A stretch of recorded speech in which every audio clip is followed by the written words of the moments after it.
welcome to Nikki Nanu channel.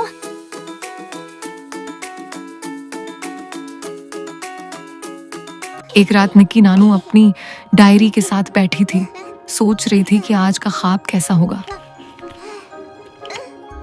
अचानक कमरे में रंग बिरंगे गुब्बारे उड़ने लगे।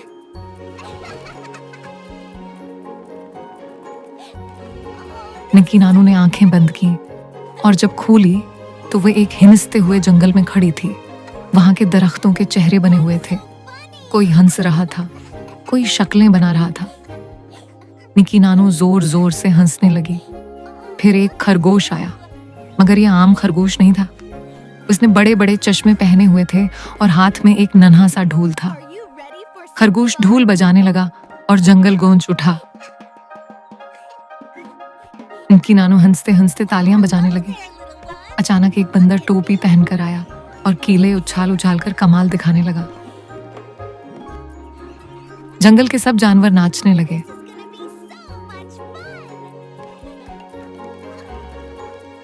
ऊपर आसमान पर सितारों ने एक बड़ा सा मुस्कुराता चेहरा बना दिया। निक्की नानू हंसी से लौटपुट हो गई।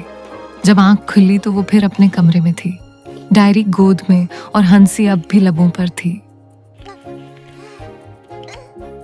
Thanks for watching my story. Don't forget to like, share and subscribe my channel.